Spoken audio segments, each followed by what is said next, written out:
السلام علیکم ورحمۃ اللہ وبرکاتہ۔ آج میں آپ لوگوں کو حاضری نہ دے سکا اور آج آپ کو کوئی کلپ نہ مل سکی،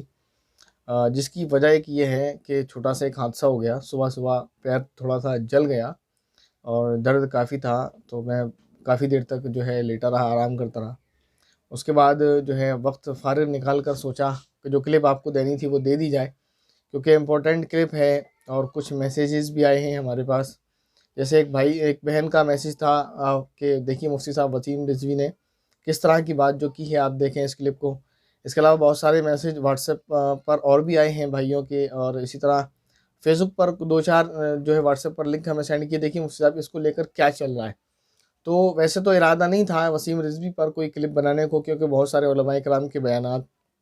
اسی طرح ان کی تحریرات جو ہے وائرل ہیں، تو اس کو پڑھ کر ہی لوگوں کو بہت ساری چیزیں سمجھ آ رہی ہیں، اور اسی طرح اس کی نیوز بھی وائرل ہے، لوگ دونوں طرف کی باتیں آپ سن رہے ہیں۔ لیکن اس کو جو ہے میں یہ سب دیکھنے کے بعد تھوڑا خیال ہوا کہ اس پر بھی اپنا اظہار خیال کیا جائے۔ تو سب سے پہلے بات تو یہ جان لینے کی ہے کہ وہ جو شخص ہے وسیم رضوی، وہ ایک ایسا شخص ہے، اگر کہہ دیا جائے کہ تو بیجا نہ ہوگا کہ اس وقت وہ لعنت اللہ والملائکۃ والناس اجمعین کا مصداق بنا ہوا ہے، کہ اس کائنات میں جتنی بھی مخلوق ہے اور جتنے بھی مسلمان ہیں اس دنیا کے اندر، اور مسلم تو مسلم، نان مسلم بھی جو ہیں، میں نے جو دو چار جگہ جو ہے لوگ جو کمنٹ میرے پاس آئے تھے، لنک میرے پاس آئے تھے، ان کو کھول کر دیکھا تو فیس بک پر مسلم ہی نہیں نان مسلم بھی اس کے اس بیان کو جو ہے کنڈیم کر رہے ہیں۔ بالکل غلط بات اس نے کہی ہے، اور کسی بھی مذہبی کتاب کو لے کر کوئی اگر بات کر سکتا ہے تو اس کا پڑھا لکھا ہونا ضروری ہے۔ سب سے پہلی چیز یہ، ایک ان پڑھ گنوار آدمی کو بالکل بھی یہ حق نہیں پہنچتا کہ وہ کسی مذہبی کتاب کو لے کر بات کرے، اور پھر خاص طور پر وہ کتاب جو دنیا میں سب سے افضل اور سب سے اعلیٰ ترین کتاب ہے، جس کے بارے میں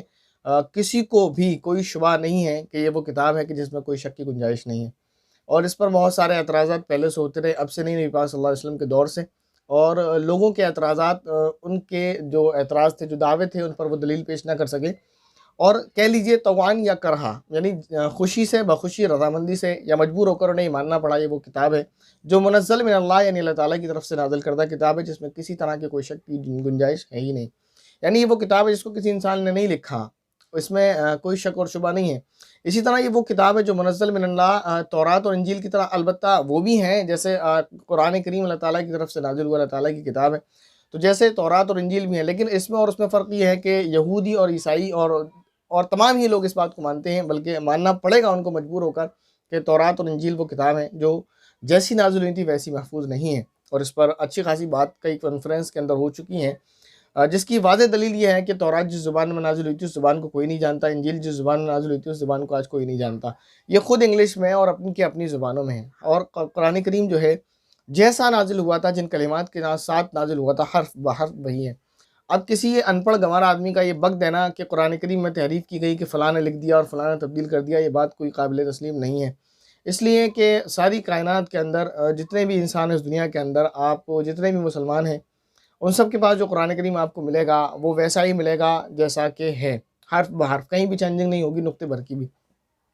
دوسری کتابیں ہیں، چاہے وہ انجیل ہو، تورات ہو، یا دیگر مذہبی کتابیں ہو، دوسری کوئی کتابیں ہوں، تو اس میں آپ کو کئی سارے فرق نظر آ جائیں گے۔ کہیں ایڈیشن میں جو ہے صفحات کا فرق ہوگا، کہیں چیپٹر ادھر ادھر ہوگا، کہیں لائننگ اوپر نیچے ہو سکتی ہیں، لیکن قرآن کریم وہ واحد کتاب ہے کہ سورہ فاتحہ کے الحمد کے الف سے شروع ہوتی ہے اور سورہ ناس کے سین پر ختم ہوتی ہے۔ اس میں آپ کو پوری کائنات میں کہیں بھی، چاہے وہ ڈیجیٹل فارم میں ہو یا پھر قرآن کریم جو ہے آپ کے سامنے موجود ہو یا کسی کے دل اور سینے میں ہو، آپ کو اس میں بالکل بھی چینجنگ نہیں ملے گی۔ ایسا نہیں ہو سکتا کہ آپ کو قرآن کریم پیش کر دے جس میں آپ کو نقطے کا فرق نظر آ جائے، چاہے وہ ڈیجیٹل فارم میں ہو، یا ایسا نہیں ہو سکتا کہ کوئی حافظ قرآن آپ کے سامنے آ جائے اور وہ کہنے لگے کہ یہ آیت یہاں نہیں، یہاں ہونا چاہیے۔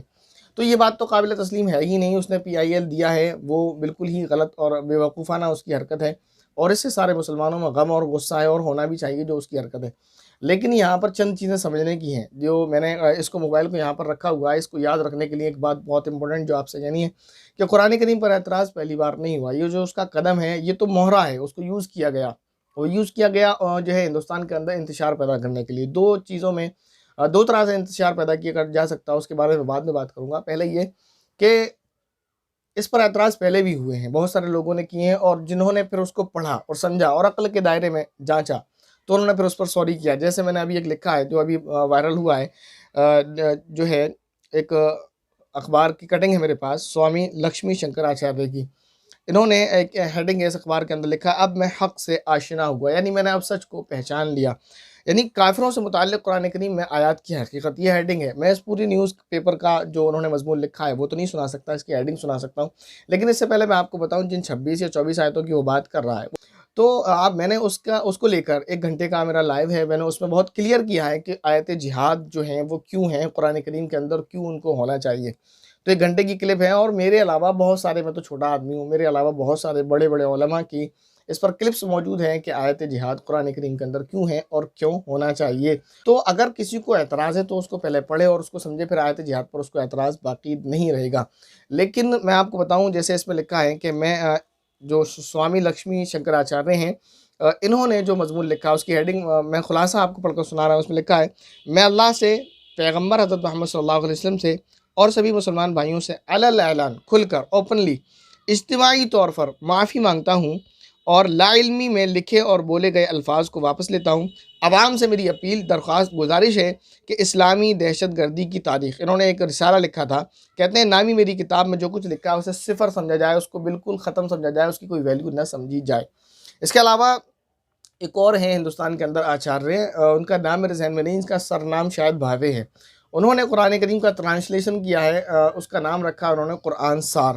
تو اس کو پڑھیں آپ۔ اسی طرح قرآن کریم کو جنہوں نے پڑھنا چاہا اور جنہوں نے اس کو پڑھا اور سمجھنا چاہا تو انہیں معلوم ہو گیا کہ قرآن کریم میں ایسی کوئی بھی بات نہیں جو انسانیت کے خلاف ہو۔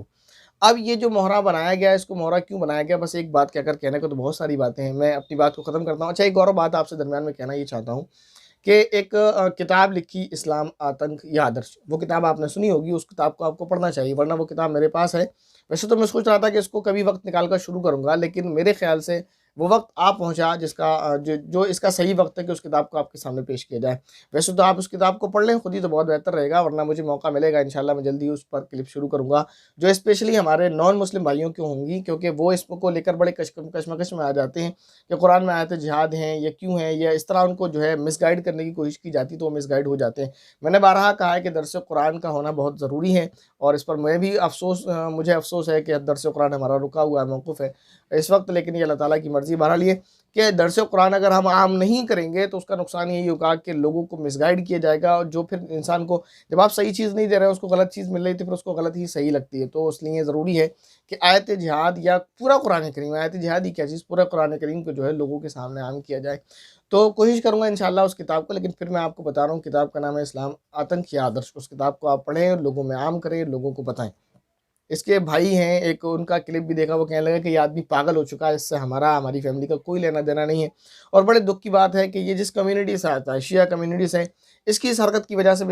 جو ہے سارے شیعہ علماء پریشان ہیں، وہ کسی بھی علاقے کے ہو، الگ الگ ریاست کے، الگ الگ شہروں کے، وہ سارے بیان دے رہے ہیں کہ یہ بے وقوف آدمی ہے، پاگل ہو چکا ہے، اس نے بات جو کی ہے وہ بالکل بے وقوفانہ ہے، اور اس کی وجہ سے بیچارے صفائیاں پیش کر رہے ہیں۔ یہ بہت غلط بات ہے کہ ایک آدمی کی وجہ سے پورا سمودائے اس طرح سے پریشان ہو۔ بہرحال یہ غم اور غصہ تو سب میں ہی ہے۔ اس کو جو نکالا گیا اس کی 2 وجہ، ایک تو یہ کہ یہ جس کمیونٹی سے آتا ہے وہ ہے شیعہ کمیونٹی۔ اگرچہ یہ بات اپنی جگہ درست ہے کہ شیعہ کمیونٹی کے جو علماء ہیں، جو رہبر ہیں، جو قائدین ہیں، انہوں نے اس کو جو ہے اپنی جماعت سے کافی پہلے باہر کر رکھا، کیونکہ یہ آدمی کسی بھی جماعت، کسی کمیونٹی اور کسی بھی سمودائے میں رہنے لائق ہے ہی نہیں، ایسی اس نے حرکت کی اور کرتا رہتا ہے۔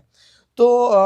اس کو شیعہ کمیونٹی کے علماء نے اس کو باہر کر رکھا ہے پہلے سے، لیکن اس کی وجہ ایک یہ ہے کہ آتا تو یہ شیعہ کمیونٹی سے ہی، تو اس کو جو نکالا گیا اس کی ایک خاص وجہ یہ ہے کہ یا تو شیعہ اور سنی ان 2 کمیونٹی میں لے گی اس کی اس حرکت کی وجہ سے، یا تو یہ ہوگا، اور یہ نہیں ہوا، اللہ کا کرم ہے۔ پھر انہوں نے سوچا تھا یہ نہیں ہوگا تو پھر یہ ہوگا، کیونکہ اس نے PIL عدالت میں دے رکھی ہے، تو وہاں پر ظاہر ہے یہ اعتراضات وہ ہیں جو پہلے نان مسلم کر چکے ہیں، اور اس کے سپورٹ میں کچھ نان مسلم سے بھی آئیں گے، تو نتیجہ یہ ہوگا پھر یہ ہندو بنام مسلمان ہو جائے گا، اور جس سے کہ انتشار ہوگا ہندوستان کے اندر، جو ہے بگاڑ ہوگا، اور ان کا مقصد اصل یہ ہے کہ ہندوستانی بھائی چارے کو کسی بھی طرح سے ختم کیا جائے۔ اصل اس کو اس لیے نکالا گیا۔ تو جہاں تک مجھے امید ہے شیعہ سنی والا مسئلہ تو نہیں ہونے کا، آگے بھی میں امید کرتا ہوں کہ انشاءاللہ ہمارے مسلم اور ہندو بھائی دونوں سمجھداری سے کام لیں گے، اور اس بے وقوف کی جو چال ہے جس کا یہ محرہ بنا ہوا ہے، اس سے سب لوگ محفوظ رہیں گے، اور آپس میں جھگڑا کرنے کی کوشش نہیں کریں گے۔ کہ ویسے تو نان مسلم اعتراض کرتے ہی ہیں، تو مسلمانوں کا کام ہے کہ ان کو قرآن کریم کی اچھے انداز میں وضاحت کی جائے۔ بس یہی چند باتیں کہتا ہوں میں اپنی بات کو ختم کرتا ہوں، اور آخری بات یہی ہے کہ کوئی بھی اس کو لے کر جو ہے جھگڑا نہ کریں، چاہے وہ اپنا سوشل میڈیا پر ہو، فیس بک، واٹس ایپ پر، بس یہ مان لیں جب اس کے خود بھائی نے کہہ دیا کہ یہ آدمی پاگل ہو چکا تو یہ آدمی پاگل ہو چکا، البتہ یہ کہ اس کے لیے اس کے خلاف جو ہے ایکشن لیا جائے اور اس کے خلاف کارروائی کی جائے، قانونی کارروائی کی جائے اور اس کے پاگل پن کا علاج جس طرح سے ممکن ہو کیا جائے، چاہے وہ ڈاکٹرز کے ذریعے یا پھر جو ہے اس کو ہوا کھانے جو ہے حوالات میں ہوا کھانے کے لیے بھیج کر۔ بہرحال اپنی بات کو میں انہی چند باتوں کے ساتھ جو ہے ختم کرتا ہوں۔ السلام علیکم ورحمۃ اللہ وبرکاتہ۔